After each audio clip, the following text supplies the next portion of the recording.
Islam. All meetings are to be open and closed promptly according to the Circle 7 in love, truth, peace, freedom, and justice. Can we all stand as we recite our Moorish American prayer? We turn to the east as going within. We put up 5 fingers on the left, 2 on the right, with our heels touching one another, standing on our square. Repeat after me. Make sure this thing is up. I don't know why I can't see if it's up. Oh, there it goes. Repeat after me. Allah, the Father of the universe, the Father of love, truth, peace, freedom, and justice. Allah is my protector, my guide, and my salvation, by night and by day, through his holy prophet, Drew Ali. Amen. Islam. Islam. I would like to first rise and give the highest praises to our Father God Allah, the Father of the universe, the Father of love, truth, peace, freedom, and justice. Also giving the highest praises to Allah, the mother of the virtues and the harmonies of life that breeds justice, mercy, love, and right. Islam. Islam. I would like to also rise and give honors to our illustrious and divine Prophet Noble Drew Ali, who brought us this message of love. I would like to also rise and give honors to all the illustrious and divine prophets for all the wonderful works that they brought into us. I would like to also rise and give honors to the forerunner to our prophet, who was like John was to Jesus, and that is our brother Marcus Mosiah Garvey Bay. I love giving him his Moorish attributes.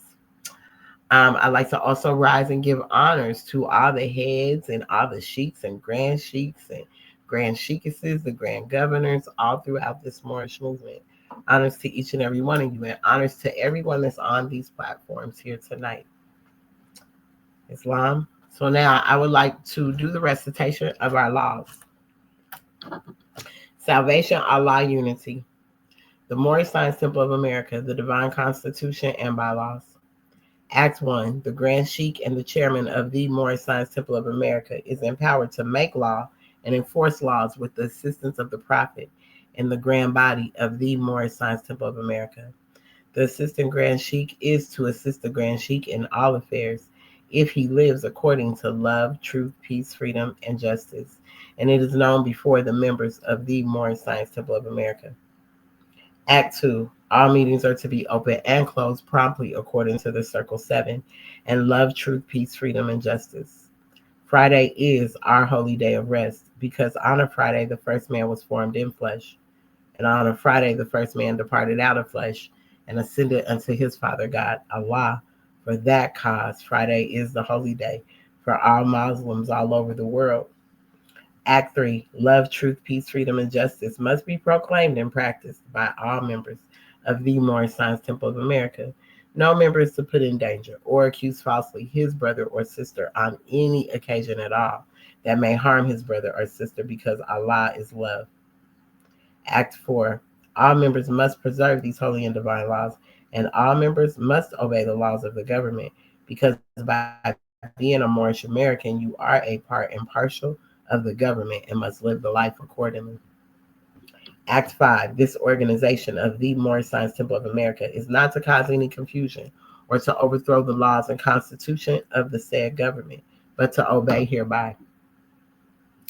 Act 6. With us, all members must proclaim their nationality, and we are teaching our people their nationality and their divine creed that they may know that they are a part and partial of this said government, and know that they are not Negroes, colored folks, black people, or Ethiopians, because these names were given to slaves by slaveholders in 1779 and lasted until 1865 during the time of slavery.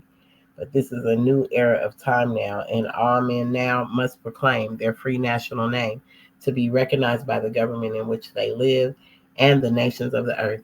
This is the reason why Allah, the great God of the universe, ordained Noble Drew Ali, the prophet, to redeem his people from their sinful ways. The Moorish Americans are the descendants of the ancient Moabites who inhabited the northwestern and southwestern shores of Africa. Islam. Act 7. All members must properly attend their meetings and become a part and partial of all uplifting acts of the Morris Science Temple of America. Members must pay their dues and keep in line with all necessities of the Morris Science Temple of America. Then you are entitled to the name of faithful. Husband, you must support your wife and children. Wife, you must obey your husband and take care of your children and look after the duties of your household. Sons and daughters must obey father and mother and be industrious and become a part of the uplifting of fallen humanity. All Moorish Americans must keep their hearts and minds pure with love and their bodies clean with water. This divine covenant is from your holy prophet, Noble Drew Ali, through the guidance of his Father God, Allah, Islam. Now for the additional laws for Moorish Americans by the Prophet, Noble Drew Ali. Act 1. The Grand Sheikh is the governing head of our temple. All business of said temple must be approved by the Prophet, Noble Drew Ali, before being acted upon by any member. Let it be finance, property, or any line of life that will cause the member to sacrifice finance, that will cause the support of any group of members. Any former officer that violates these laws is subject to be removed from his office under a heavy restriction, etc., by the Prophet or the Grand Sheikh. Act 2. All members are to attend their adept meetings and their public meetings promptly. If a member is found standing around on their meeting period, shall be fined 50 cents on the first case, and on the second, he will be fined $1, which will go on your emergency fund. If member is working, his monthly dues must be paid, and if he has money in the bank, he must subscribe for as much as he is able to the Moorish Uplifting Fund, because it takes finance to uplift the nation. Act 3. It is the lawful and divine duty of every good member, if he is able in finance, to aid me in saving the nation. And if he does not, he is an enemy to the cause of uplifting his own people, and justice must catch you.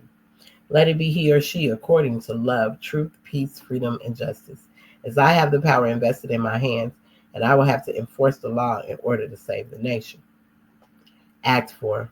All members, while up making a public speech, must not use any assertion against the American flag or speak radical against the church or any member of any organized group, because we are to teach love, truth, peace, freedom, and justice. Act 5. All members must properly attend their meetings and send their children to Sunday school, and the teacher must confirm himself to the questionnaire. And let every member exercise his 5 senses who is able to do so, because out from your Sunday school comes the guiders of the nation. Now we're going to give honors to 6 and 7 because it's just a repeat, talking about the us as members, proclaiming our nationality, and also teaching our people their nationality and their divine creed, so that they know that they are a part and partial of this said government, that they are a part and partial of the said government, of the government altogether. And then the 7 is just telling you how your household should be ran. Husband supporting the wife and children, wife obeying the husband, children what they're supposed to be doing, because we're here to uplift fallen humanity. And then also keeping our hearts and minds pure with love and our bodies clean with water.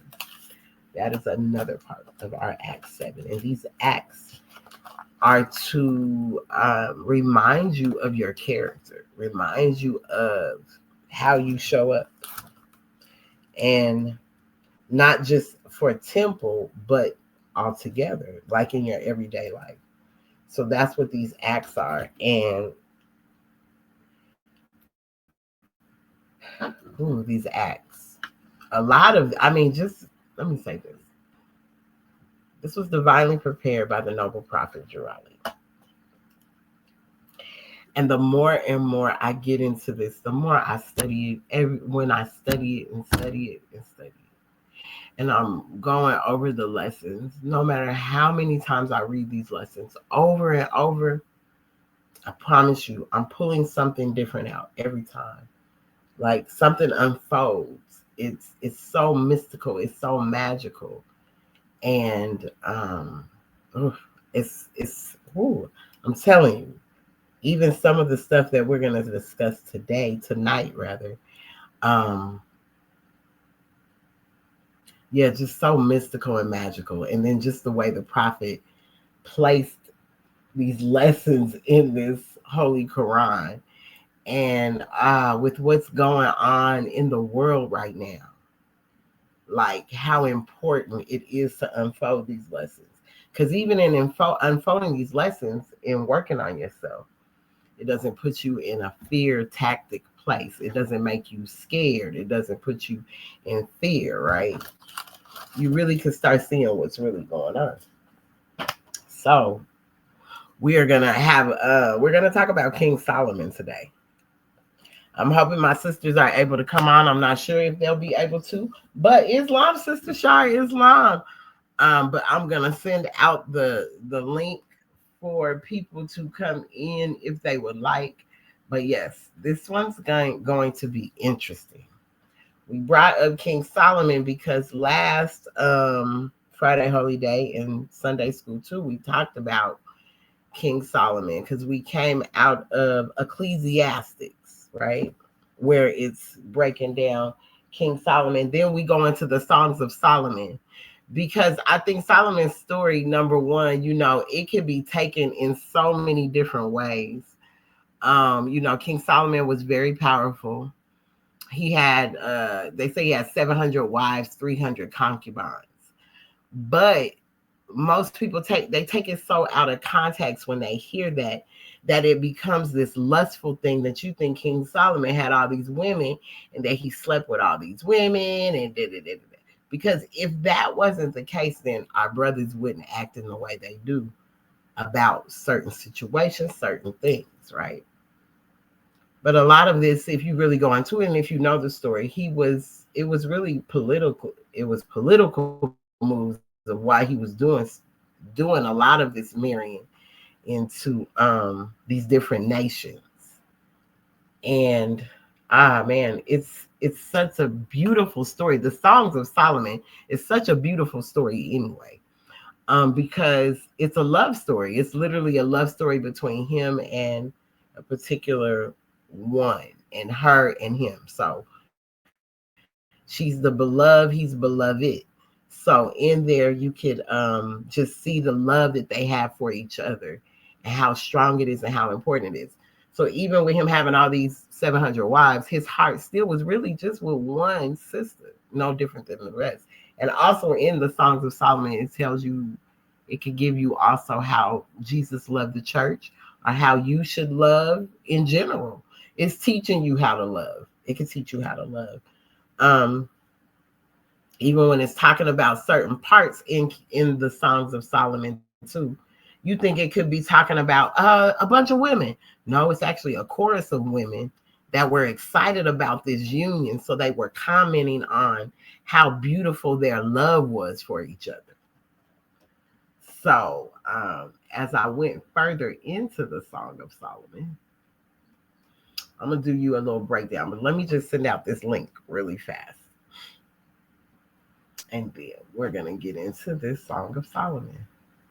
And also go into our Circle 7, because even in there, you go into the Soul of Man. So that's chapter 38. Chapter 38, if you break it down, it's 11. So go into chapter 11 where they read the sacred books. So that's what we're going to be going to. But even when I went into the sacred books, oh my goodness, the magic that came out of it today. The magic that came out of that chapter today. The way I look at this chapter now, wow, that's all I can say. The way that I look at this chapter now, it is really deep, very. I've never looked at it like this until today. And just with the energy that's going on, things that are going on, this chapter it brought so much more to life for me. When I tell y'all something else, and hey, most people might be deemed crazy, whatever you might want to call it, but it's not. Prophet Noble Drew Ali did exactly what he was supposed to do. He knew what he was supposed to do. And it's just so beautiful the way he compiled all of this. And if you're not aware, let me see, who else am I sending this to?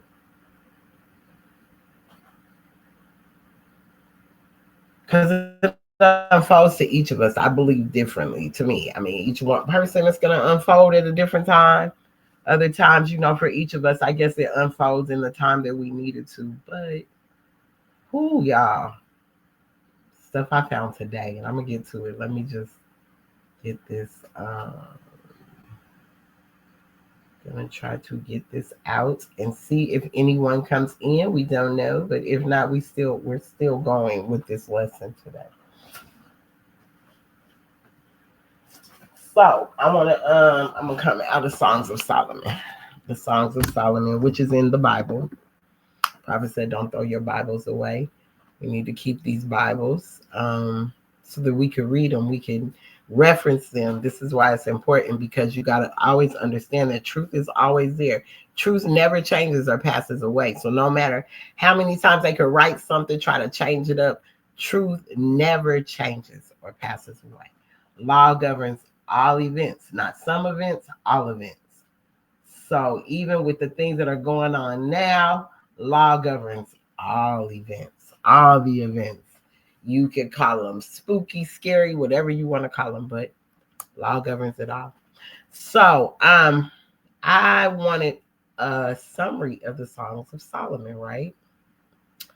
I asked, and I did, because I like to ask Chat GPT just to see what they're going to say, right? Just to see what they're going to say. Because I'm going to give you something.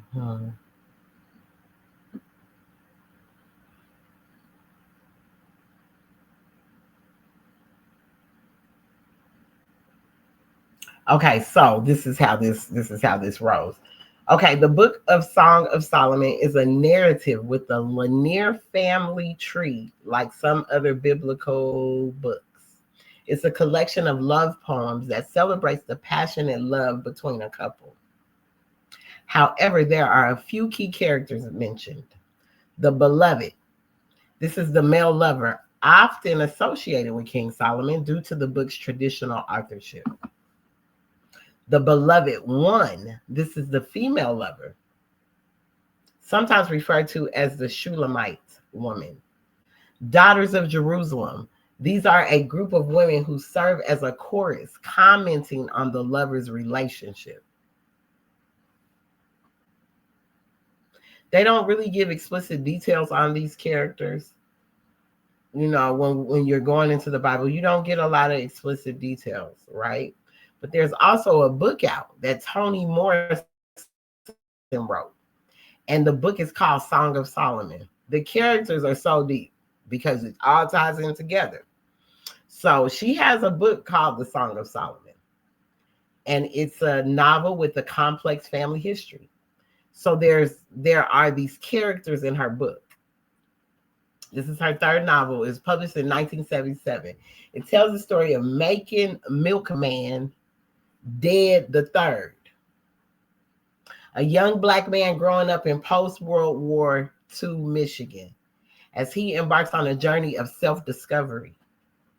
He delves into his family's history and uncovers secrets about his ancestors and their connection to the African diaspora. It's very important that we understand our connection to Africa at all times, because this is Africa too. So we always have to make sure that we're making a point of why it's so important that we recognize the African diaspora in general.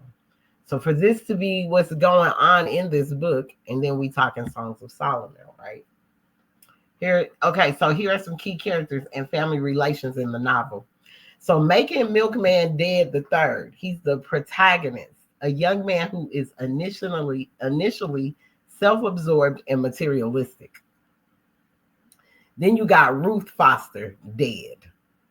This is Milkman's mother, a woman who longs for a deeper connection with her son and the world around her. Macon Dead the Second is Milkman's father, a cold and distant figure who prioritizes wealth and power over family. Pilot Dead. Macon Dead the Second sister. So this is the dad's sister. This is the auntie to Macon Milkman the Third. She's a free-spirited and unconventional woman who defies societal norms. She is a central figure in the novel, guiding Milkman on his journey of self-discovery. Then you got Guitar Baines. Guitar Baines is Milkman's childhood friend who harbors a deep resentment towards white society and seeks revenge for past injustices. Then you got Hagar. Hagar is Polite's granddaughter, a passionate and complex woman who becomes involved in a love triangle with Milkman and Guitar. So this novel explores themes of identity, family history, the African American experience. It delves into the complexities of family relationships, the impact of the past on the present, and the search for meaning and purpose in life, right? So that's what this book was about. So I was like, I'm going to have to check this book out, right? So I then asked it,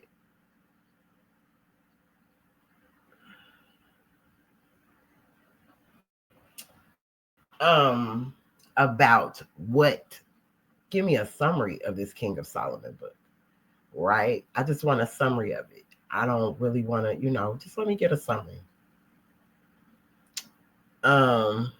It gives me some. We know he was a central figure in the Bible, renowned for his wisdom and wealth. He was the son of King David and Bathsheba, and succeeded his father as king of Israel. So he's known for his wisdom. He prayed to God for wisdom to rule his people justly. So that just, like I asked, what was just to me? What did just mean to me? What does that really mean to me? Truth. So he asked God for the wisdom so that he could rule his people justly, right? God granted his request, giving him extraordinary wisdom, understanding, and knowledge, right? One of Solomon's greatest achievements was the construction of the first temple in Jerusalem. This magnificent temple was a place of worship and sacrifice, symbolizing the relationship between God and the Israelites. Solomon's reign was marked by great wealth and prosperity. He had vast riches, including gold, silver, and precious stones. He also had a large harem and a vast army. Despite his initial wisdom, Solomon's later years were characterized by a decline in his moral character. He married many foreign wives who led him astray, causing him to worship other gods. All right. So, after Solomon's death, the United Kingdom of Israel split into two: the Kingdom of Israel in the north and the Kingdom of Judah in the south. His legacy is complex, his construction of the temple and his wealth. They talk about his morality, right? So I asked, well, if he had all these wives, like, was he intimate with all these wives? Because that's always the question. Because, Brother King Solomon had all these wives. He had all these concubines. He had all these wives. Well, was he intimate with these wives? I need to know. Because I'm just like, when we go into our circle 7, and it talks about not drying up your spring, using that spring up, right? So I'm going to go to that chapter, which is in the chapter of young men. So I'm like, y'all giving all this to King Solomon. King Solomon ain't wasting his stuff away. He cannot be up, and he's asked for all the wisdom, understanding, and knowledge. He's just wasting it away. Even though he got caught up with some, right? He got caught up with some of them. But in the chapter to young men, which one is that? That 20? Yes. Okay. It's long. So King Solomon, this chapter on young men in chapter 20, this is great for King Solomon, right? Because it's telling you to beware of all the allurements of wantonness, and let not the harlot tempt thee to excess in her delights. The madness of desire shall defeat its own pursuit from the blindness of its rage. Thou shalt rush upon destruction. So even with King Solomon getting weak, you fall for these women, you get weak, and you're rushing upon destruction. You don't even realize you're rushing upon destruction, but you're rushing upon destruction. Therefore, give not up thy heart to her sweet enticements, neither suffer thy soul to be enslaved by her enchanting delusions. The fountain of health, which must supply the stream of pleasure, shall quickly be dried up, and every spring of joy shall be exhausted. So with King Solomon now, he had all these wives, and you thinking he done did all this with all these women. He could not have. He'd have no energy to be as strong as he was. He wouldn't be, but we know he has some weakness. So this is where the lower self come in, and the fall could come in. So the Bible states that King Solomon had 700 wives and 300 concubines. While it doesn't explicitly state whether he was intimate with all of them, it does suggest that his large number of wives led him astray from God. It is important to note that having multiple wives was a common practice in ancient times, but it was not always seen as morally upright. In the case of Solomon, the Bible seems to imply that his many wives were a source of distraction and ultimately led to his downfall. Because you can't have too many things going on at once. Having too many things going on at one time, there's no way that you're going to be able to manage all that. Something slipping away, your mind slipping away. You're doing things out of your character, out of what you first asked God for. You asked him for the knowledge and the understanding and the wisdom, but you still didn't realize you got a weak part of you, Islam. So I asked, well, was King Solomon's, or some of the wives of King Solomon that he was married to, was it a political reason? Was this a political stance? Yes, some of King Solomon's marriages were indeed politically motivated. By marrying women from different nations, he aimed to strengthen alliances and expand his influence. However, this strangely ultimately led to his downfall, as his foreign wives introduced him to the worship of other gods, turning his heart away from the Lord. So turning his heart away from his higher self, turning you away from your higher self because you're listening to these allurements. You listening to these soft persuasions. The brothers just don't do soft persuasions in our ear. We can do the same thing to the men. The soft persuasions that go in your ear. So even with that, you get all excited about having all of these different women. In the prime of, so this is coming back out of the Divine Instructions from the Holy Prophet, chapter 20, Holy Instructions and Warnings for all young men. In the prime of thy life, old age shall overtake thee. The sun shall decline in the morning of thy days. So, that's, brothers, you rise in the morning. It rises in the morning. You can't keep mistreating that, because as you continue to mistreat that and you don't hold that sacred to you, no different than a woman's body is her temple, yours should be your temple too. That should be sacred to you too. You should just be deciding, let me just go put it somewhere because it's something to do, or because she's fine, or because she looks like this, or because she says this to me, or because the way she touches me, like any of that. Like, back up. Because then the sun shall decline in the morning of thy day. So as the older you get, it ain't going to do the same thing that it used to do. This is why you got to take care of yourself. You got to take care of you within. Mentally, physically, emotionally, spiritually, all in alignment. If I could pull up a Kubelan's post, I wish Sister Shonda could come on so she could read that post. The return of the whole man. The return of the whole man. Not the half of the man, but the whole man. But when virtue and modesty enlighten her charm, the luster of a beautiful woman is brighter than the stars of heaven, and the influence of her power, it is in vain to resist. So King Solomon had a lot of wives, and like I said,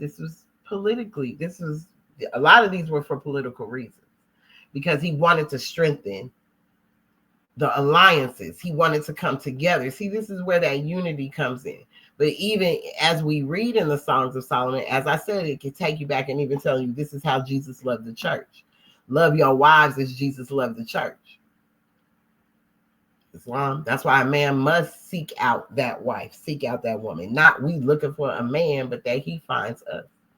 So it's a good thing, not a fake thing, not a fabricated thing, not a made up thing. It's a real thing. So it is important to note that while political alliances were a significant factor in these marriages, the Bible emphasizes the negative impact that it had on Solomon's spiritual life.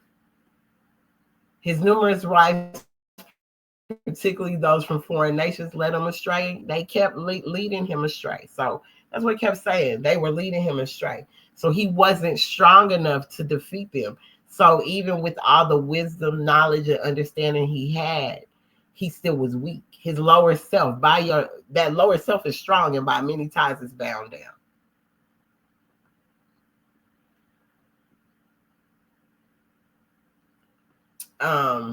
So that's what King of Solomon, the story of him was about, right? So when I went and was reading the Songs of Solomon, and it's really, yeah, he's talking to one sister and she's talking back to him. So he's not talking to a bunch of women in this text. He's not giving these to all these women. He's particularly saying the one that he truly loves. His heart is with one. His true heart is connected to one.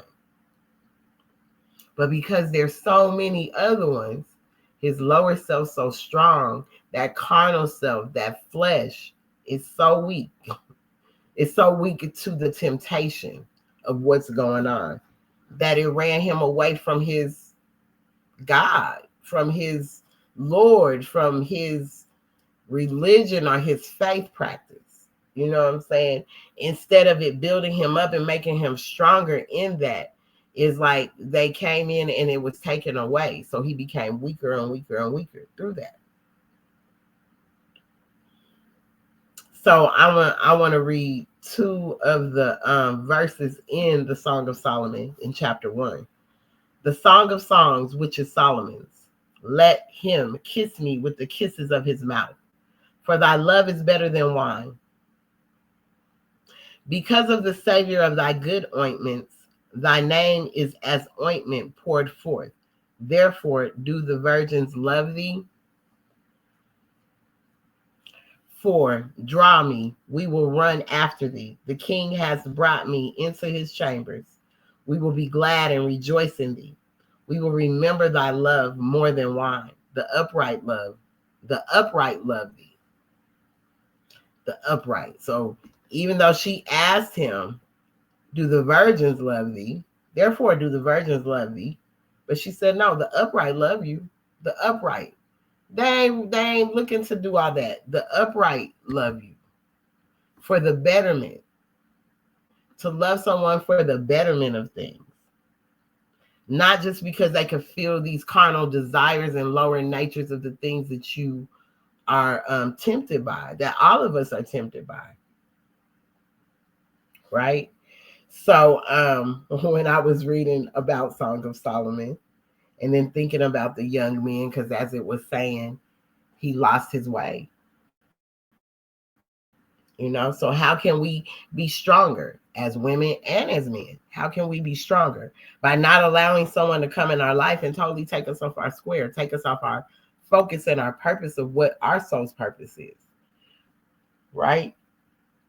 So this story was so fitting from Ecclesiastes, as they talked about vanity and how we could be so vain in things. And it sounds like Solomon became very vain in the way he moved. He became very vain. Now all these women, he has all these women. Now you can't control yourself. You know what I'm saying? Instead of staying focused and staying on the mission and going for your soul's purpose, you allow them to take you off your square.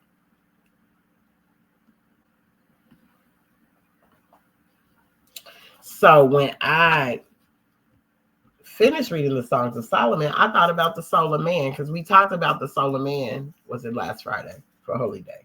We talked about the soul of man, misery, weakness, all of these unfoldment of man that we need to recognize in ourselves, right? And the soul of man, when I went into the soul of man, yeah, it's like that soul got actions and it's weak. Like We're so weak with things. And so I always call the soul of man the Solomon chapter. Because every time I would see it, it just reminded me of Solomon when I would look at soul of man. And yes, the soul of man.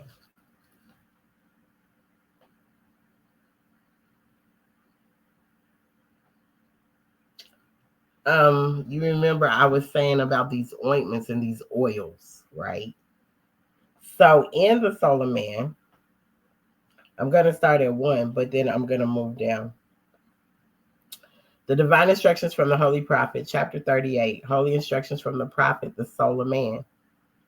The blessings, O man, of thy external part is health, vigor, and proportion. The greatest of these is health. What health is to the body, even that is honesty to the soul.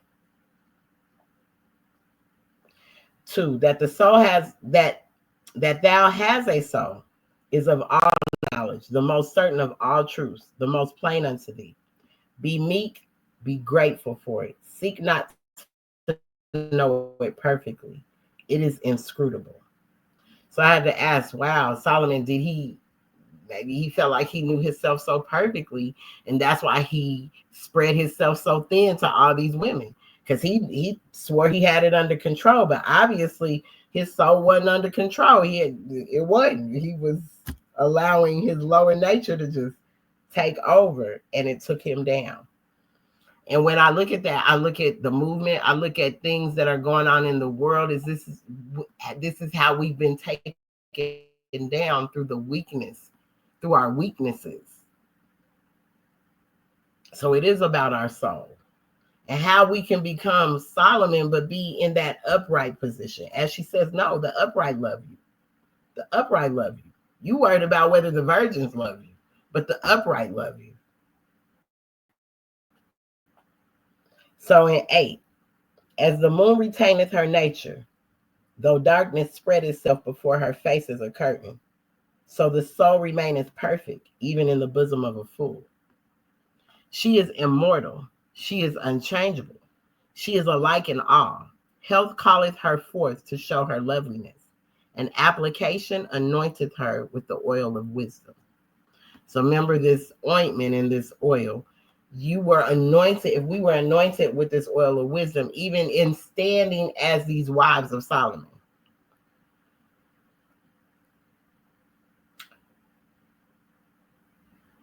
Instead of us, we should have been standing and making sure he stayed in that position. Cause in this story, I'm like, dang, you could put the blame on the sisters. You could put the blame on all the sisters in this one. Like, geez, y'all, you took that man off of there. But he should have been strong enough in his stance to stay on his square and not allow all this to go on. But could you imagine 700 women and 300 concubines? As I said, not all these women he was with them, not all of them. That would have been impossible because he would have been no good. He'd been dried up before it was even time. He'd have been completely dried up. So that's not what this is implying. So even when they're looking at it thinking, oh yeah, this is why you have all these wives in these different sectors and things like that. But that's not what that was about. Because it was about political stance a lot of times just to bring things together. But then those women were still seducing him in words. So the soul, she is immortal. She is unchangeable. She is alike in all. Health calleth her forth to show her loveliness, and application anointeth her with the oil of wisdom. So we have to apply these things. We have to practice these things. That's why I say the acts that we go by in our divine constitution and bylaws, those are acts. So they're character building acts. So we know how to act. We know how to stay in law. We know how to stay in the law of our constitution. That's why it's important to read it. It's important to get to know it. It's important to break it down because just reading it is not going to help you. You have to apply it too. has to be applied. All of these lessons must be applied. So I'm gonna go down to 19 in the soul of man. Canst thou think too greatly of thy soul, or can too much be said in its praise? It is the image of him who gave it. So that soul, remember, it has actions: thinking, understanding, reasoning, and willing. Those are the actions of the soul, but not its essence. But canst thou think too greatly of thy soul? Because your thoughts can't think too greatly. Oh, my soul, I got it all together. How you doing? Oh, I'm blessed and highly favored. Like things like that, just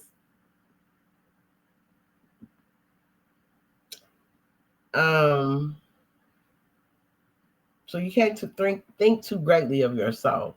Even as a good person, you can't think you just because you're good and you're good to people that your soul is just perfect and you have no flaws.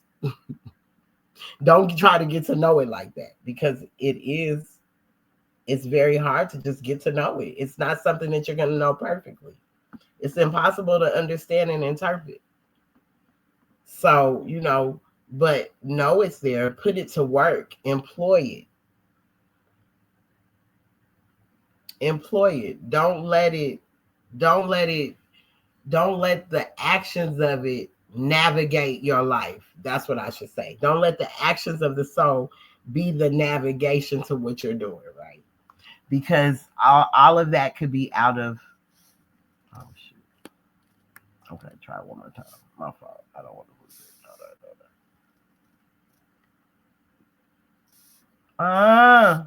Dang.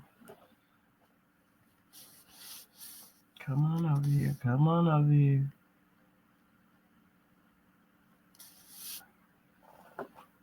Okay, bam. Sorry, TikTok. You gotta put pieces together. But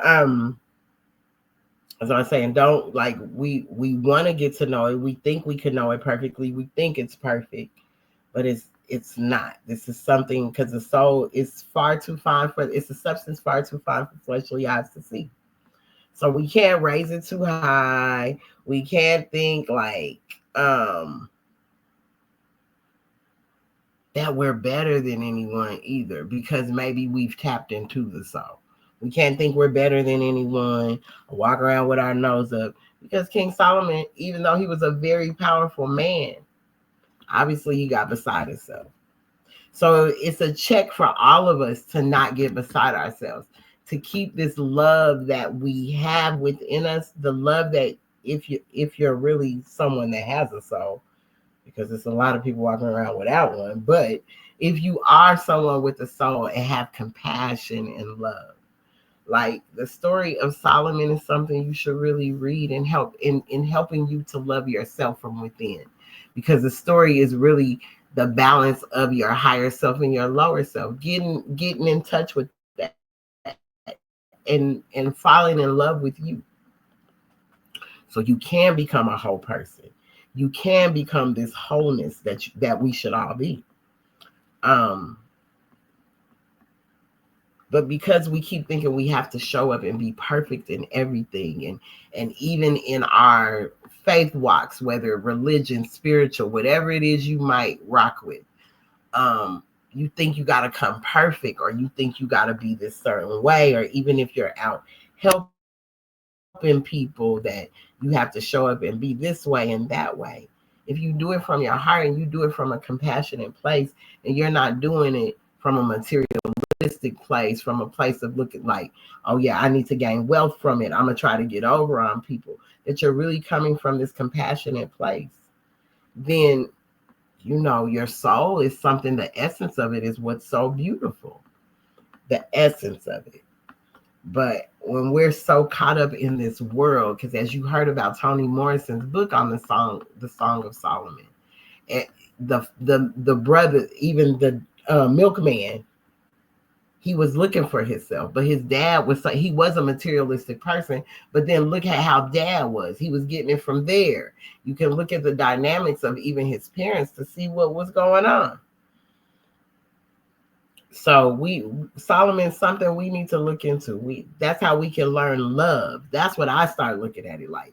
How do we learn to love instead of hate? Well, the Song of Solomon is a good way to learn how to love instead of hate. It's a good way to fall in love with yourself. To fall in love with yourself.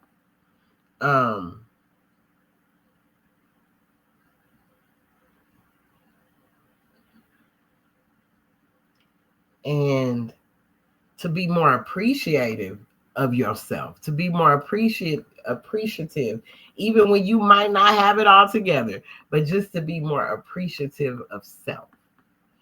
I think Solomon is just like, that's what I got from it. I was like, wow, okay, this love thing that we keep, every time you hear us say it, we need to learn to love instead of hate. We need to learn to love instead of hate.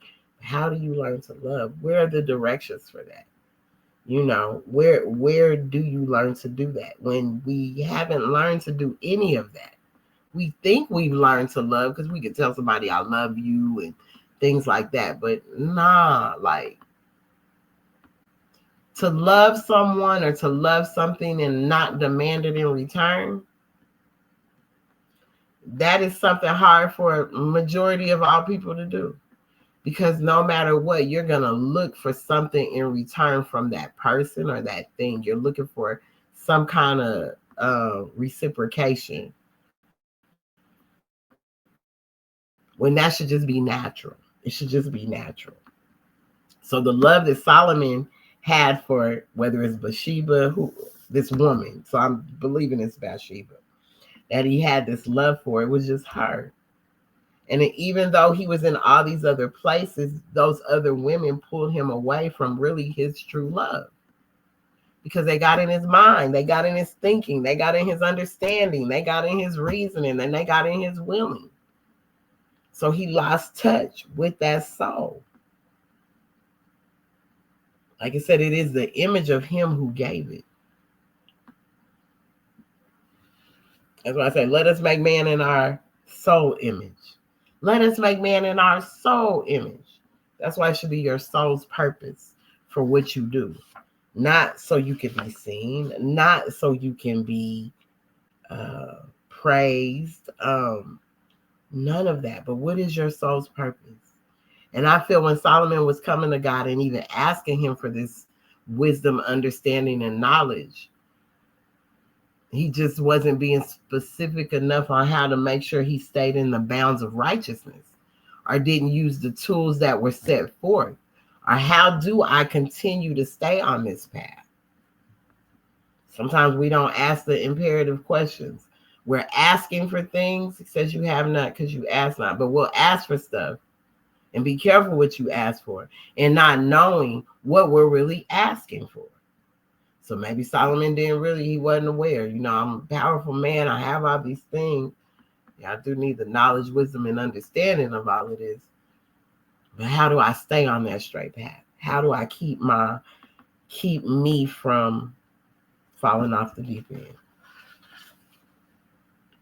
So in 24 of this same chapter, Islam, the divine instructions from the Holy Prophet, chapter 38, holy instructions from the Prophet, the soul of man,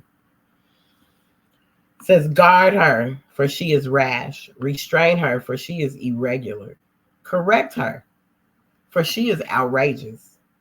More supple is she than water, more flexible than wax, more yielding than air. Is there aught that can bind her? As a sword in the hand of a madman, even so is the soul to him who wanteth discretion. The end of her search, so the end of the soul search is truth. Her means to discover it are reason and experience. But are not these weak, uncertain, and fallacious? The end of her search is truth. Her means to discover it are reason and experience. but the reason and experience are not these weak, uncertain, and fallacious, how then shall she attain unto it? So, Brother Solomon, was searching for that truth. Knowledge, wisdom, and understanding, the truth. That's what he was searching for that truth. Did he have to go search for it in other people? Did he need all them wives to find the truth? Because reason and experience, those are weak and they're uncertain and they're fallacious. So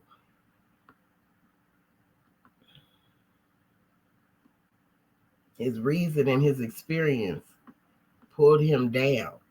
It took everything away that man worked for. How can I attain unto it? How can I keep it? How can I stay obedient? These are the questions we have to ask when we're doing these things. Because even when we're asking for knowledge, wisdom, and understanding, how do I stay obedient, though?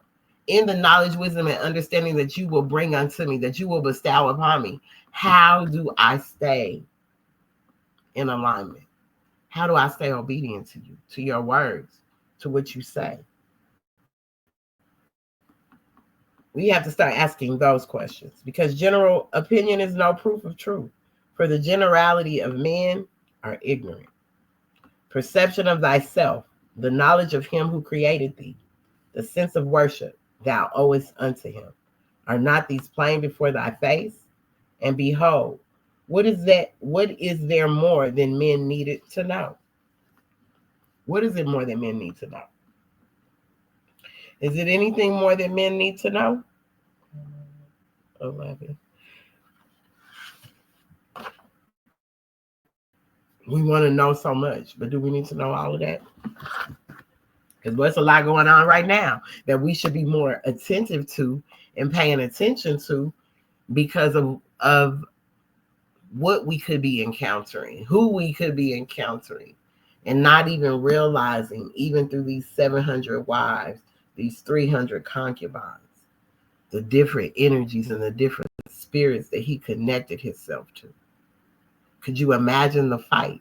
Could you imagine being tied down? That Lord self tied down, boy. 700 energies, 300. That's 1,000. That's 1,000 energies going on around you. That's a whole lot. That's a whole lot to take in. That's a whole lot to take in. I'm wanting to know, when King Solomon, how did he go and decompress? Like, how did he go and just say, okay, I done been around all this. You got all this noise in your ear. You got all this going on around you. How did he go and get himself together? You know what I'm saying? How did he do him?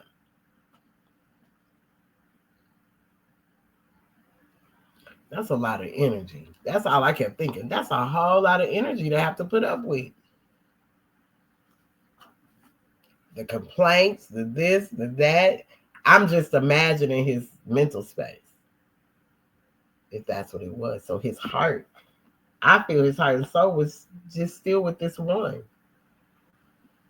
Connected him back to his one. And that's what he probably was like, dang, I shouldn't even mess with all these women. I should have just stuck to my one. Because this right here done took everything. It done stripped me of everything. Now I have nothing. I ain't got nothing no more. All them soft persuasions and the things they say, right? So, when I came out of 38, I thought about that, because in numerology, 38, you can break that down to 11. You can break it down to a 2 if you wanted to, right? But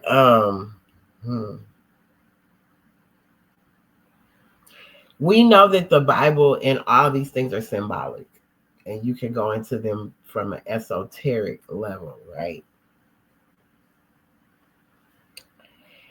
And with the things that are going on, a lot of truth has been withheld from us. A lot of things have not been told to us. A lot of things have not been taught to us. But Prophet Noble Drew Ali, when he brought this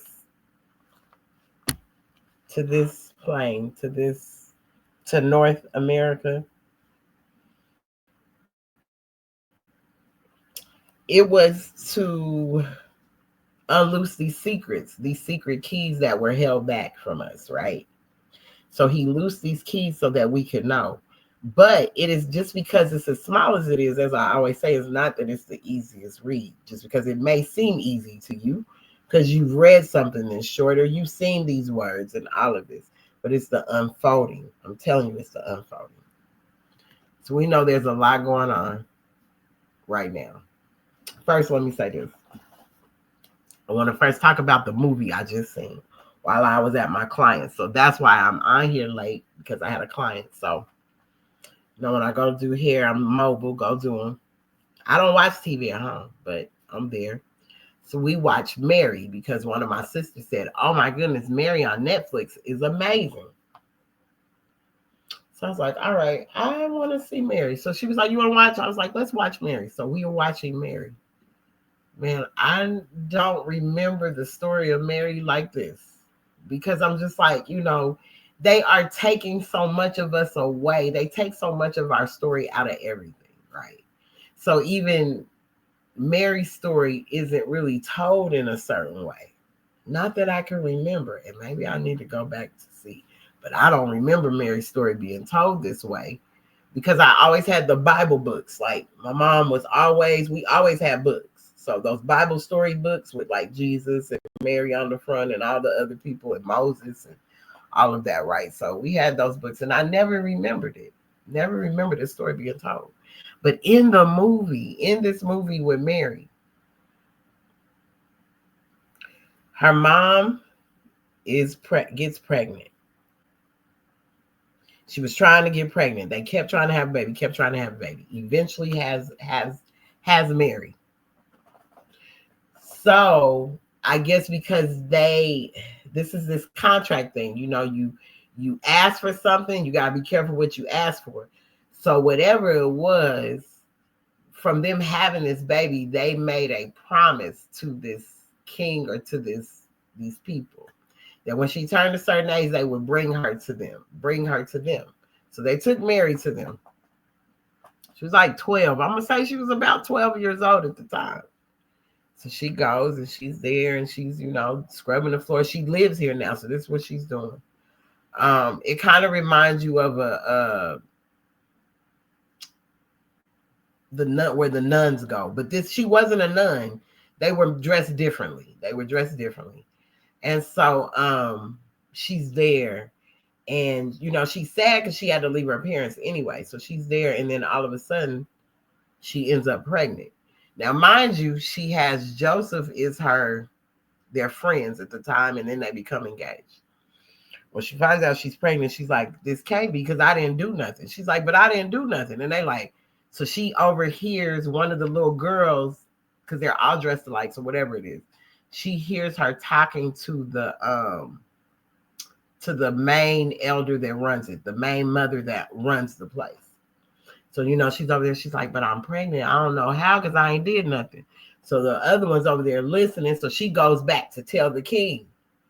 So now they're like, "How you get pregnant? Oh, you've been having sex. It's against da-da-da-da-da." She's like, "No, but I haven't. I have done nothing. I haven't." So they're like, "Oh, you getting kicked out the temple." So she gets kicked out the temple. Now somebody's looking for her. They want to kill her because they know she's about to have this baby. Well, unalive her, excuse me. Know she's about to have this baby. And she can't be older than 15. She didn't even look that old at this time. She couldn't have been, because that character was still in the age of what she was when she got dropped off. So she's running. They're going to stone her. She goes to her parents. They're like, "You can't stay here, because if you stay here, they're going to come for you." So you seeing Mary do all this to save Jesus, right? Running. And they want to take her out. They literally want to take her out. And she's running, and I'm just like, dang, Mary went through all this. I'm like, wow.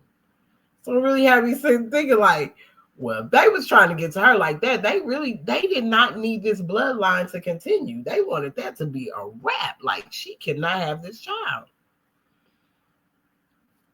So, then the story goes on. Of course, at the end, she has Jesus, and they're looking for her, and they're trying to take Jesus. They're trying to unalive him. It's just like the story of Moses when they had to put him in the basket.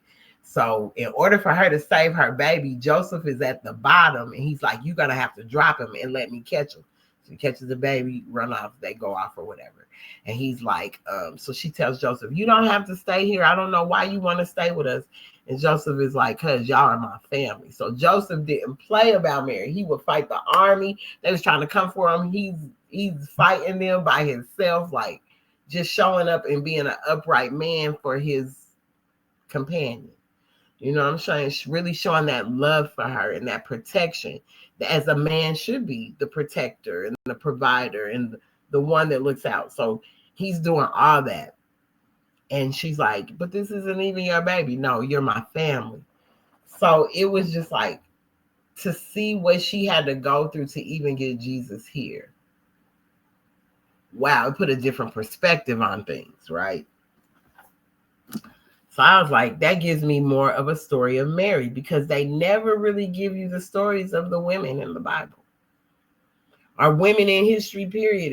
It's very few that you see ancient texts of women are there and what that story is all about. So to see her story brought more,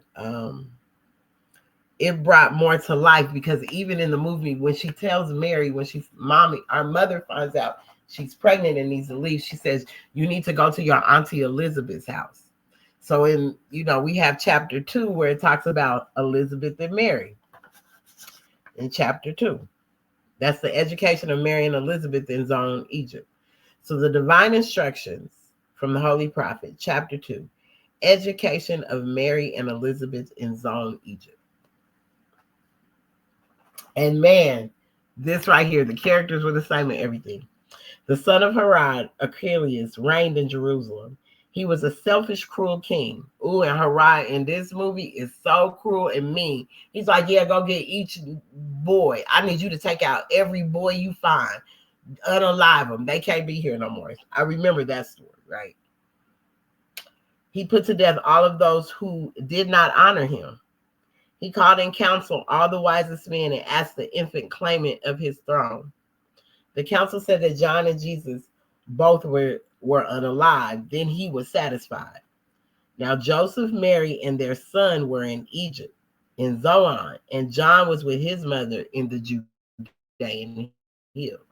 So in the movie, she sends her to Mary's house. She's like, you got to go to your Aunt Mary's house. She's 7 months pregnant right now, but this will be a good place for you to be for, while you're pregnant. Go be with your auntie. So Elizabeth is actually her auntie in this movie. Elihu and Salome sent messengers to haste, because Salome was Herod's daughter in this movie. She actually was his daughter. So she was off the chain. She was mean. She was a little evil there. Elihu and Salome sent messengers in haste to find Elizabeth and John. They found them and they brought them to Zion. Now Mary and Elizabeth were marveling much because of their deliverance. Elihu said, it is not strange. There are no happenings. Law governs all events. From olden times, it was ordained that you should be with us, and in this sacred school be taught. Elihu and Salome took Mary and Elizabeth out to the sacred grove nearby where they want to teach. Elihu said to Mary and Elizabeth, you may esteem yourselves thrice blessed, for you are chosen mothers of long-promised sons, who are ordained to lay a solid rock, a sure foundation stone on which the temple of the perfect man shall rest, a temple that shall never be destroyed. We measure time by cycle ages, and the gate to every age we deem a milestone in the journey of the race. An age had passed, the gate unto another age flies open at the age touch of time. This is the preparation age of soul, the kingdom of Emmanuel, of Allah and man.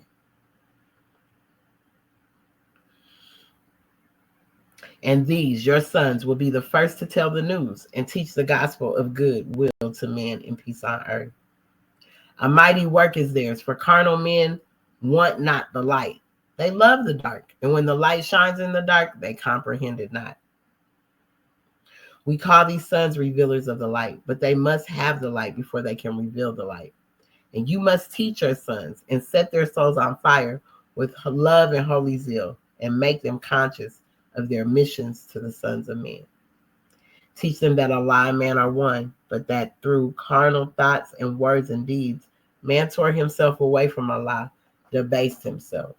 So even right there, we can still go to Solomon and say he debased himself because he allowed the allurements of those women, the wantonness of what he had going on, to take him away from what his mission was. Because you got to stay conscious of your mission to the sons of men. Teach that the holy breath would make them one again, restoring harmony and peace. That naught can make them but one. That Allah so loved the world that he clothed his son in flesh that man can comprehend. The only savior of the world is love, and Jesus, son of Mary, comes to manifest that love to man. Now, love cannot be manifest until its way has been prepared, and naught can rend the rock and bring down lofty hill and fill the valleys up, and thus prepare the way, but purity. But purity in life men do not comprehend, and so it too must come in flesh. And you, Elizabeth, are blessed because yours is purity made flesh, and he shall pave the way for love. So Elizabeth was already 7 months pregnant before Mary was barely showing. So Elizabeth was 7 months pregnant when she went to stay with her auntie. So John paving the way. John was already about to be born. He was paving the way for the coming king. Islam. And you, Elizabeth, are blessed because yours is purity made flesh, and he shall pave the way for love.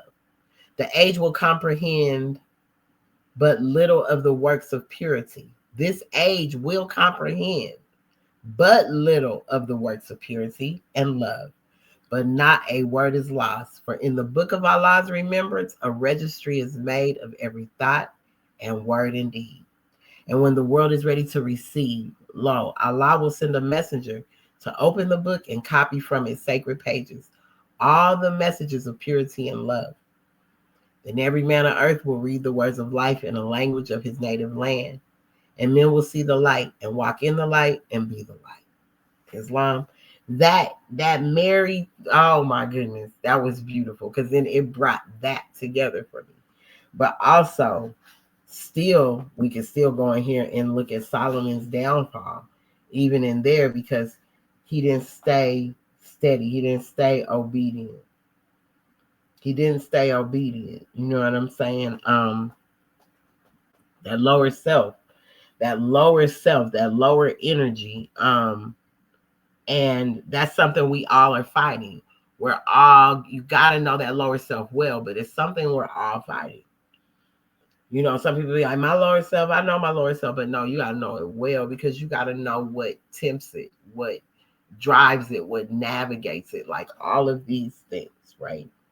So the lower self, this is in the next chapter, which is chapter 3.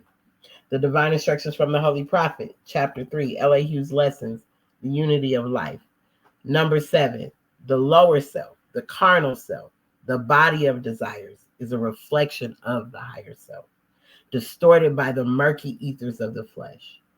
The lower self is an illusion that will pass away. The higher self is Allah and man and will not pass away. In 11, the lower self breeds hatred, slander, lewdness, murder, theft, everything that harms. The higher self is the mother of the virtues and the harmonies of life. The lower self is rich in promises, but poor in blessedness and peace. It offers pleasure, joy, and satisfying gain, but gives unrest, misery, and death. It gives men apples that are lovely to the eye and pleasant to the smell. Their cores are full of bitterness and gall. So that lower self, you know, it grabs us. It takes control of us. It can navigate a whole lot, your thoughts and everything. It can do all of that. And that's why we have to be so in touch with that lower self. We got to be in touch with our higher self and lower self, but knowing your lower self well, because the temptations that drive you, the things that will have you in positions that you don't want to be in. You'll be doing things that you're not supposed to be doing, but you'll allow these things to sneak in. You allow that lower self to come up. And then because it got you so tied down, you don't know how to say, no, I'm not doing that. No, I'm not doing that. You don't know how to be, you don't know how to say no. We got to know how to say no sometimes. We got to know how to say no. So that's what made me want to come to chapter 11 to finish this off. From the soul of man. Because then if Solomon would have had, was it something he didn't know? Because I'm sure, and maybe he did, and he just wasn't paying attention. Maybe he was like Adam, Adam knowing you ain't supposed to eat from this tree of knowledge, but you still doing the things you're doing. So Solomon, what was going on? Because, I read these, and I know we could go deeper because I'm going to go into some more to get some more on Solomon also. Just to get more information, because I'm just digging into these characters now. It's just like it's like very interesting. So that's what makes me want to go more into even with the women, like, because they're not talked about enough. And as I said, and watching that Mary story tonight, like, yeah, we're not talked about enough. They're constantly shunning us up out of here. But as we come into our lessons and we can find her and she and the mother of virtues and all of this compiled in here to bring it back to uplifting humanity, which is the woman. But we're not talked about enough. Where's our stories being told at? Where are those being told that we can go and we can find these footprints clearly cut of our sisters, of the women that paved a lot of the way, of the sisters that really did a lot of the work, that were the warriors? Because if Solomon has 700 wives, like, these women held power. What kind of power did they hold? What were these women like? Because all of them just wasn't, they wasn't just women. They just wasn't floozies. They had to come from something, a hierarchy, a noble reign, something. He just wasn't marrying anyone. You're talking about a king. Impossible. So I came into the sacred books because of 38, the Soul of Man, and even because of Solomon, thinking of Solomon. But also because a lot is going on in this unfoldment of this chapter is explaining a lot of the sightings going on, the things going on that people don't want to dab into, don't want to believe, don't nobody want to talk about it, all of this. But this chapter actually was unfolding to me and seeing things that are going on now and actually seeing it in this chapter. I'm going to just read it just because, for the sake of, because I need to hear it. And like I say, when I come on here, regardless if someone comes on here or not, I do it so I can go back and hear myself. And it's a way for me to hear myself, to stay in my lessons, to stay in these lessons, regardless of what's going on. Because even after today, I realize how much more important they are. And even at this time, how much more important they're becoming. Islam. So, I want to talk about chapter 11, the divine instructions from the Holy Prophet, chapter 11. Jesus and Barada, together they read the sacred books. Okay, Allah is the macro. Jesus, Allah is the micro. Among the Buddhist priests was one who saw a lofty wisdom in the words that Jesus spoke. It was Barada Arabo. Together, Jesus and Barada read the Jewish Psalms and Prophets, read the Vedas, the Avesta, and the wisdom of the Gautama. And as they read and talked about the possibilities of man, Barada said he has been a living thing on every plane of life. Man is the marvel of the universe. He is a part of everything, for he has been a living thing on every plane of life. Time was when man was not, and then he was a bit of formless substance in the modes of time, and then a protoplast. By universal law, all things tend upward to a state of perfectness. The protoplast evolved, becoming a worm, then reptile, bird, and beast, and then at last it reached the form of man. Now man himself is mind, and mind is here to gain perfection by experience. I'm going to say this again. Now man himself is mind. This is what Barada is saying, right? And mind is here to gain perfection by experience. He's talking about the mind. So remember, I told you the soul has this thinking too. The soul and the brain were formed around the same, I feel like, at the same time. And mind is often manifest in fleshly form and in the form best suited to its growth. So mind may manifest as a worm or bird or beast or man. The time will come when everything in life will be evolved unto the state of perfect man. And after man is man in perfectness, he will evolve to higher forms of life. And Jesus said, Barada or Rainbow, who told you this? That mind which is man may manifest in flesh or beast or bird or creeping thing. Barada said, from the time which man remembers, not our priests have told us so, and so we know. And Jesus said, enlighten a Rainbow, are you a mastermind and do not know that man knows not by being told? Man may believe what others say, but thus he never knows. If man would know, he must himself be what he knows. So I know I've had issues. I've done that before. All of us have. You could go to church, you could go do anything. You're going to listen to exactly what they said. Or even in school, you know how your children will come home and you'll say, but you should do it this way. My teacher didn't say that. My teacher didn't say that. And whatever the teacher say, they stick to that. Like it's hardcore. This is what it is. But man knows not by being told. If we must know, we must be what we know. So he says, do you remember, Arabo, when you were an ape, a bird, or a worm? And if you have no better proving of your plea than that the priests have told you so, you do not know. You simply yes. Regard not then what any man has said. Let us forget the flesh and go with the mind into the land of fleshless things. Mind never does forget. And backwards through the ages, masterminds can trace themselves, and thus they know. Time never was when man was not.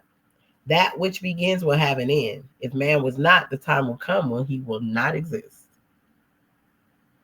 From Allah's own record book, we read, the true Allah breathed forth and stood 7 spirits his face. The Hebrews call these 7 spirits Elohim. And these are they who in their boundless power created everything that is or was. These spirits of the triune Allah moved on the face of boundless space, and 7 ethers were, and every other had its form of life. These forms of life were but the thought of Allah, clothed in the substance of their ether planes. Men call these ether planes the planes of protoplast, of earth, of plant, of beast, of man, of angel, and cherubim.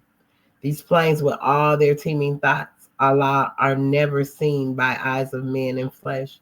They are composed of substance, far too fine for fleshly eyes to see, and still they constitute the soul of things. And with the eyes of soul, all creatures see these ether planes and all forms of life. Because all forms of life on every plane are thoughts of Allah, all creatures think. And every creature is possessed of will, and in its measure has the power to choose. And in their native planes, all creatures are supplied with nourishment from the ethers of their planes. And so it was with every living thing until the will became a sluggish will. And then the ethers of the protoplast, the earth, the plant, the beast, the man, begin to vibrate so slow. Vibrate very slow.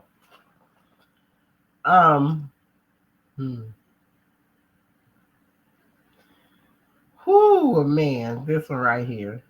Because these sightings that are going on, right?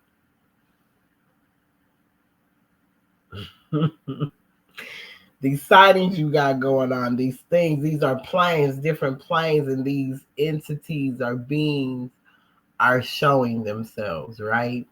And as this just said, these planes with all their teeming thoughts, Allah, are never seen by eyes of man in flesh. They are composed of substance far too fine for fleshly eyes to see, and still they constitute the soul of things. And with the eyes of soul, all creatures see these ether planes and all forms of life.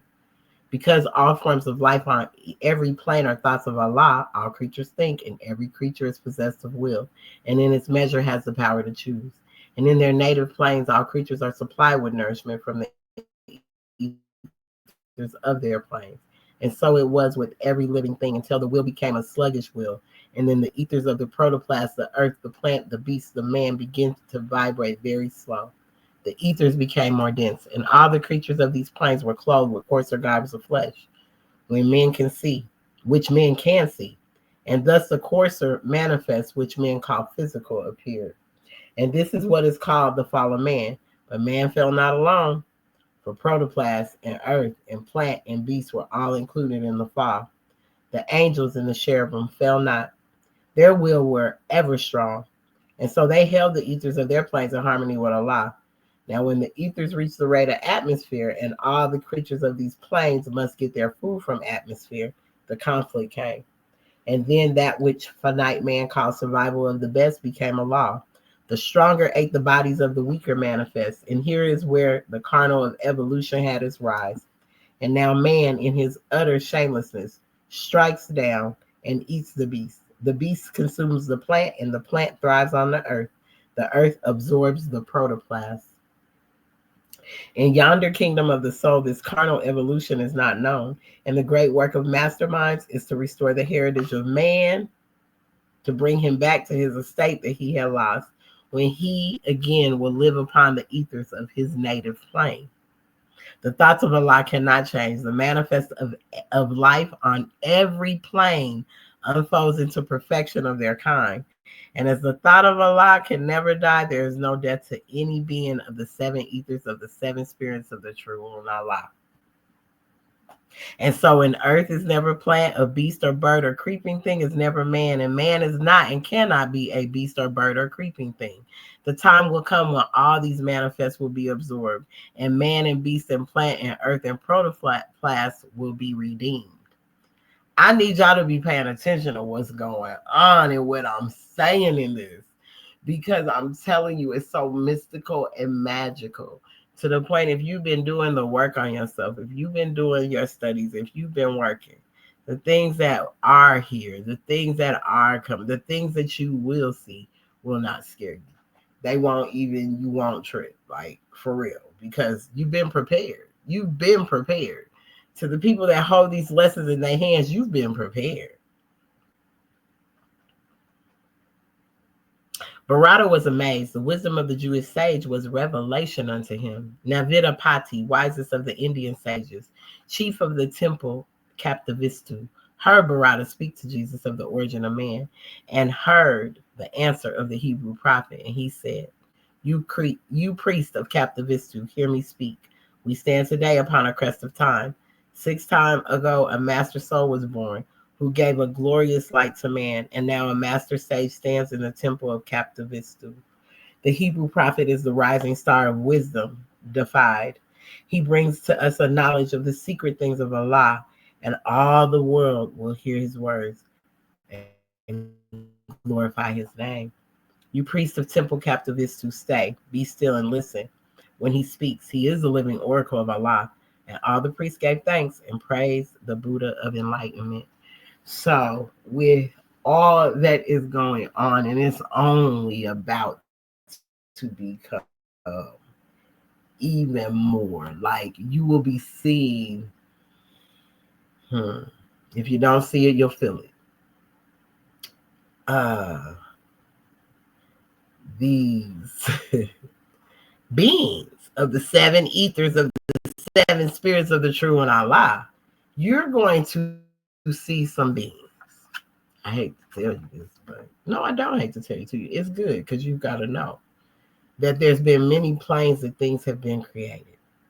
All creatures with different creatures, different forms of life, all of this. Because Allah can do all. Allah is all. But I just need y'all to pay attention to what's going on, your surroundings, the people that you involve yourself with. Like I said, when people are just not there anymore and they just gone and you don't even ask why. They've disappeared for a reason. You don't even need to ask why. Because what we have shifted into is a higher essence of who we are. So in order to operate on this, what we're operating in, it's gonna get uncomfortable for a lot, because a lot may not have ever believed in this or thought it would be or didn't think they would see it. But it's here and it's happening. So now is the time that we have to be more tribed up. And make sure your tribe is your tribe. They can speak like they're your tribe, but not your tribe. Pay attention to their energy. Pay attention to all of that.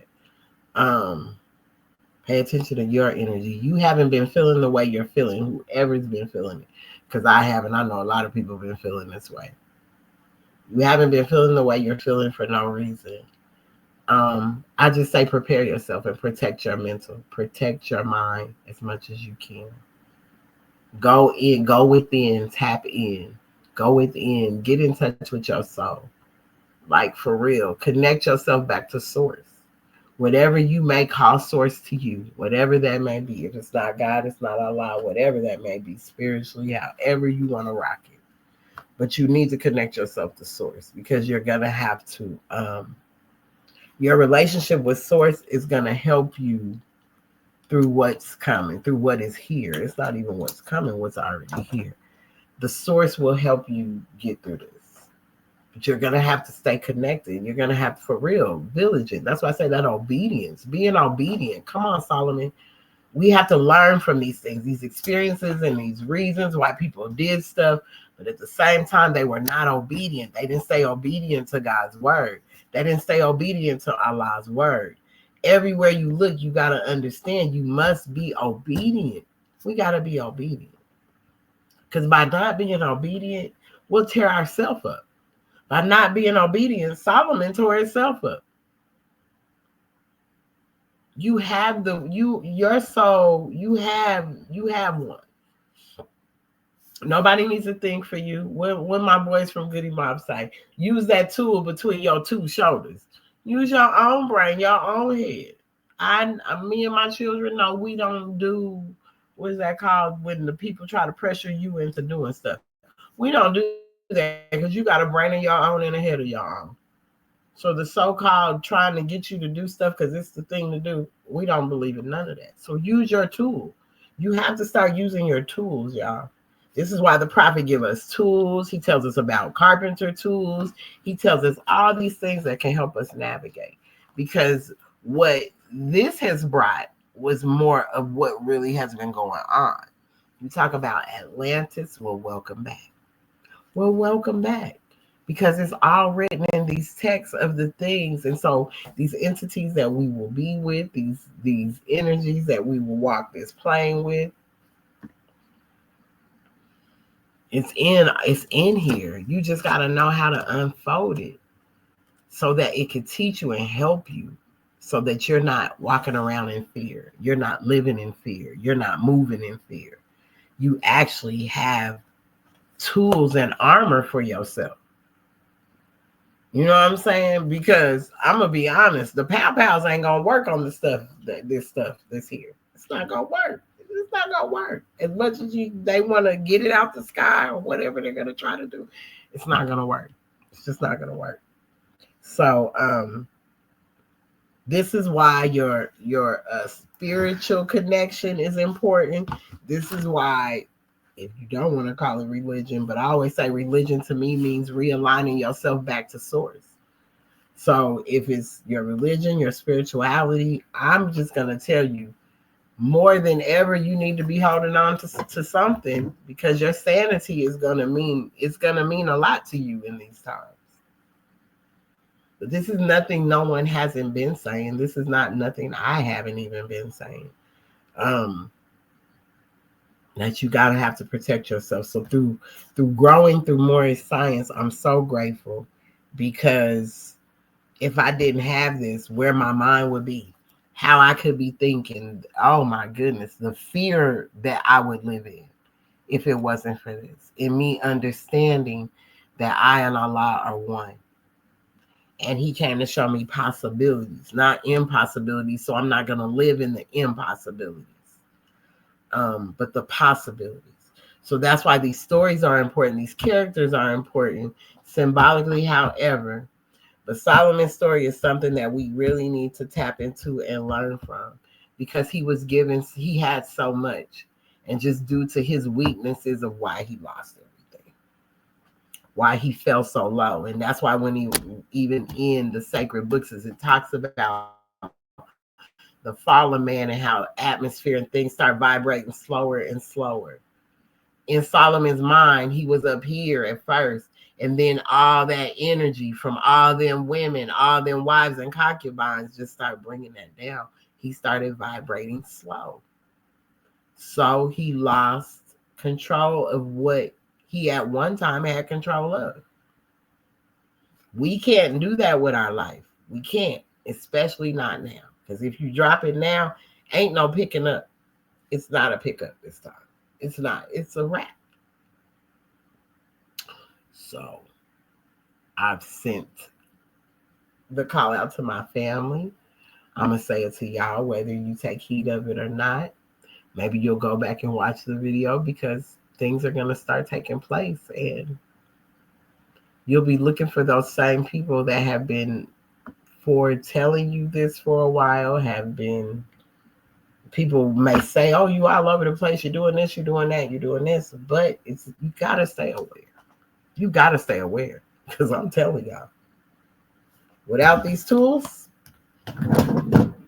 I'd be crazy. I would be crazy. So get your tools. Tool up. You know what I'm saying? Get you a reading. Stop being scared of that stuff. I had a reading, and boy, did it tell me some stuff about me. It even went back into my lineage and finding out some things. And she couldn't have known this, because I never said it to her. So for her to say what she said, and then the history of knowing, was just confirmation of why I do this, why things are the way they are with me. Just, it explains so much how I could, due to the powers that I hold, I could use them for bad, but I don't choose to. My touch can be lethal, but I don't use the energy to do so. And in understanding now that position, and understanding my lineage and how powerful it was, tells me I got to make sure that I stay in the bounds of righteousness. I got to make sure I keep these tools, because at no time do I need to come out of myself or allow anyone to take me off my square, where I become too vain and think I'm thinking too much of myself, or any of that. I'm telling you, after hearing this, if I was that kind of person, the vanity that I would hold. And it was like, I'm so glad I spoke on vanity before I even got this reading. So this reading is a tool for me. It's another tool. Grab you some tools. I'm telling you. Many tools are in this circle 7, in this Holy Quran of the Moorish Holy Temple of Science, divinely prepared by the noble prophet Drew Ali, by the guiding of his Father God Allah, the great God of the universe, to redeem man from his sinful and fallen stage of humanity back to the highest plane of life with his Father God Allah. So in going back to our higher plane of life with our Father God Allah, do you understand what you could be amongst? It could be many other beings, because it just told you about the different creatures and beings and the angels and the cherubim. You don't know what that may look like. You don't know that. So with that, just being tapped in more, just exploring more, arming yourself, arming yourself. So in case you do see something, it don't freak you out. It don't make you panic. You know, Men in Black, the dog might come up to you and start talking to you. Who knows? Not even being funny. Just understand that these things have always been, they've always been going on because you have not been here by yourself. It's just that the low vibration and vibrating so low, but now these things have to come to surface because don't nobody believe nothing. It's just like the story of Jesus. When you didn't believe in the spirit of Allah, if you didn't believe in the mother and father Allah and believe in the spirit and the way it moved, had to bring something in flesh so that you could see it. So it couldn't vibrate so fast that you couldn't see it. Now I got to vibrate slow enough so your eyes can catch up to bring it into focus. But when energy is moving, it's moving so fast you can't see it. So the things that will unearth, the things that will come up, the things, don't think that it's something I didn't see that. No, you did see it. Just know, yes, you seen it. And it wasn't a trick on the mind. You seen it. Embrace it. Don't get scared of it. Maybe try to figure out and get to know what this is that's going on. But just watch your energy. I'm hearing that a lot. Watch your energy. Watch who's around you. Just watch the people.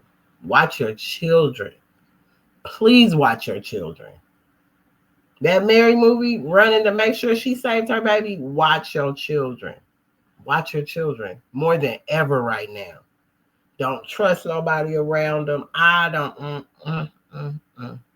Don't take your eye off of them for a blink of a second with the things that are going on.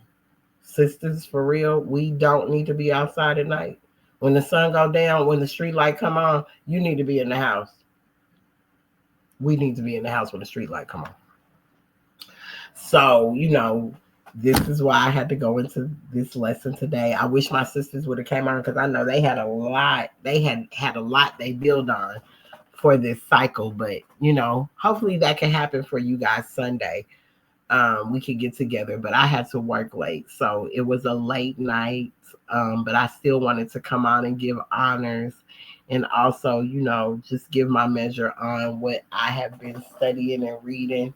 It could be a little more in depth, but a sister is a little tired, so I'm not as on my sharpness as I want to be today.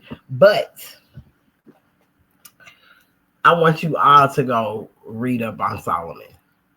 Everybody read up on Solomon and give me a post about Solomon, what you found out about Solomon. Not like everything that has already been said. Like if you can find anything else on Solomon that might be of an interesting, you know, interesting to all of us to learn about him in these 700 wives and 300 concubines. This cannot be the only story. Like something has to be said about all these women somewhere, wherever it is. Because how do y'all know it was 700? How do y'all know it was 300 concubines? Who interviewed these ladies? I'm just wondering. And what it was all about. So if anyone can find any of that information on any of these 700 wives and 300 concubines, because it didn't give anything. I asked Chat GPT and everything and it didn't give anything. But I would like to know more.